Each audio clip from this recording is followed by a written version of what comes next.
Agusin Nangos Nangos Katinese Nanghalenonausen. So we are here to claim our humanity and to show our power as a community. What we're here to say is there's no housing. People want housing, and in the meantime, the park is the safer option. Yeah. And this event is showing that we can all just have a good time. Event is about not evicting people that choose to live outdoors. It's about homelessness. It's about supporting our fellow brothers in tents. As you can see, the government made a rash decision. They don't know what's going on out here. They don't know. Nobody from the city hall has been down here to see us, talk to us, tell us what's going on. If it wasn't for Jeff here, we wouldn't know nothing. That's my tent over there. So I just let you know I've been out here from day one, and I'll be out here till the last day. Can't get rid of me. Just here to support the community. For me, to sing for the house list is probably more important because it's a gift that I share around to the community. Today here at Moss Park, the community gathers to support encampment residents, following notices posted by the city this past March 19th. These notices threaten to charge residents with trespassing as soon as April 6th. Organizers of this gathering, like the Encampment Support Network, Building Roots, and Neighbors in Solidarity say, let them stay. Moss Park is also governed by the Dish with One Spoon Treaty, a pre-colonial agreement between the Anishinaabe and the Haudenosaunee. The dish represents the land and its gifts, with one spoon to gather them, which all people share. Under this agreement, one is expected to take only what one needs to leave something for everyone else and to keep the land clean. As I am a settler on this land, my people were invited to participate in this long-standing treaty. When I think about my treaty obligations as a settler in relationship to these two agreements, I think about sharing, respect, healing, and non-interference. I think about how the people living in this park have a right to live in the ways that suit them. I think about how the city tells us untruths, that the park cannot be shared. The event in solidarity was organized to demonstrate that the park is a place for all members of the community and must be shared. It is a place to come together, a place to gather around important issues, and a space to be used as needed, which for some folks means the best and safest housing option at the moment.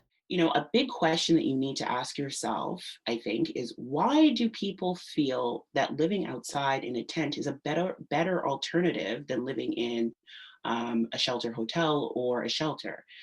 Especially what we know about COVID-19 outbreaks in the shelter system, I think that's the question that the city should have focused on, as opposed to encouraging the displacement of individuals from encampments to these shelter hotels.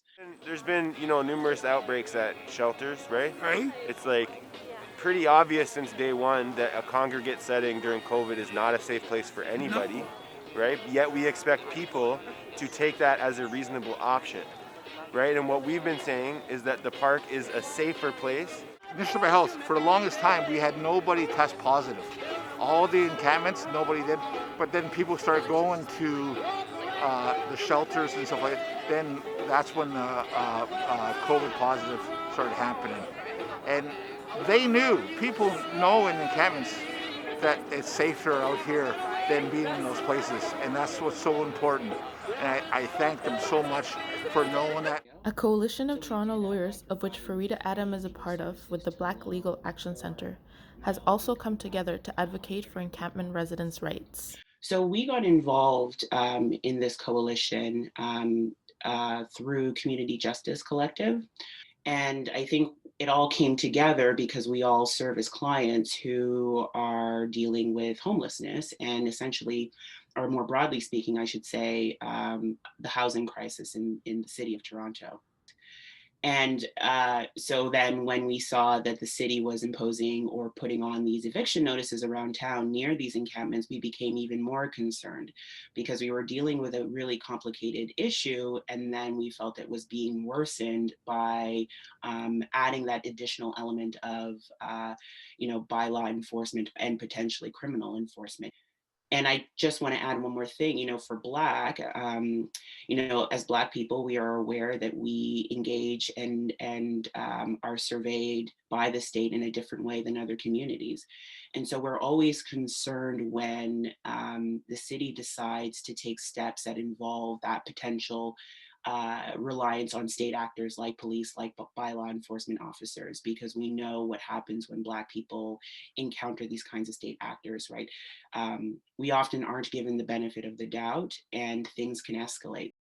This coalition of lawyers organized around a letter sent to city officials expressing their serious concerns about the illegality and discriminatory impact of the City of Toronto's Pathways Inside program. This settler colonial mindset can instantly mobilize the resources it needs to surveil, criminalize, and harass encampment residents across so-called Toronto. It is painfully slow to mobilize resources to care for and protect the vulnerable people who live here, choosing rather to invisibilize people, to remove them from their communities, friends, families, and homes. Displacement and forceful removal are the defining features of settler colonialism. The ultimate goal is to have permanent, sustainable housing for individuals in the city. And from our perspective, the Pathways Inside program didn't achieve that, and instead was using the heavy hand of the state to enforce these eviction notices. On March 16th, the Pathways Inside program was announced, aiming to move encampment residents from 4 downtown parks, including Moss Park, into temporary and COVID-prone shelter hotel programs, while also expressing that encampments are not safe or legal. A statement the Lawyers Coalition deemed untrue in their press release, explaining that Canadian courts have said it violates the Charter of Rights and Freedoms to evict encampment residents from public spaces when there are no adequate, safe alternatives available. I have not had one overdose in 6-7 months. At the hotel that I stayed at, there was 7 in 1 week. Yeah. So you tell me, where's the safer option? They promote whatever they call harm reduction. People don't want to go inside. There's actually nowhere that's really safe for people to be. And the encampments, I think, are people's way of trying to survive. And especially during COVID, and especially during the winter when it's freezing out, people are doing the best they can, and they need all our help and all our support. This and other key crucial issues were outlined in the lawyer's letter to city officials. Essentially, our big issues were, one, the Pathways Inside program and this idea that this is meant to be, from the city's perspective, a smooth transition for folks who are in encampments to shelter hotels. But we were, one, concerned with the eviction notices. Two, we were concerned with the disproportionate impact that these eviction notices could have on Black, Indigenous, and other racialized communities. And we had some concerns whether or not these types of eviction notices could potentially engage human rights legal mechanisms like the Ontario Human Rights Code and the Charter, for example. As well as the clear intent to defend and fight for encampment residents' rights through legal action if necessary. The city cannot make claims to this land because it has never been theirs. And so the community continues to rally around prioritizing encampment residents' lives, safety, autonomy, and rights to sustainable permanent housing. Efforts that have not gone unnoticed. The city disclosed early April that the notice in parks in March identified a date of April 6 to guide people's decision-making regarding offers of shelter, housing, and other supports being offered. No enforcement action to vacate parks will occur on April 6. This is good news, but the Encampment Support Network urges supporters to stay vigilant as the Pathways Inside program remains active, and the city is temporarily putting off encampment clearings until COVID outbreaks in shelters are kept under control. Demands remain the same.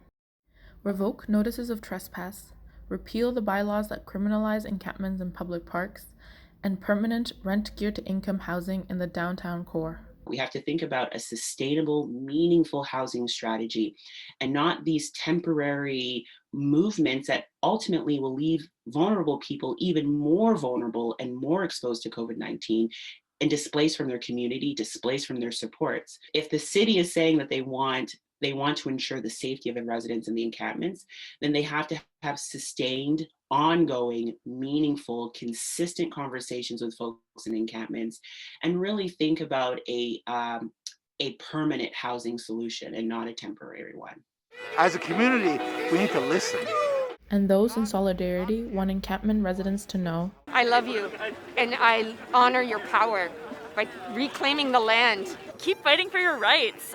You have every right to be here, and know that we're here to support you. I want to say Moss Park is a beautiful place. It's an example of real community and thriving community. It's what I want to see in the place where I live, you know, and the way I want to be connected to people. And we're not leaving. People are not leaving this park, and we are going to resist and stay because it's the right thing. And we just got to take care of each other. Please do not forget to like, comment, and share to our channel. Follow us on all our social media platforms. And for more information, please check out our website.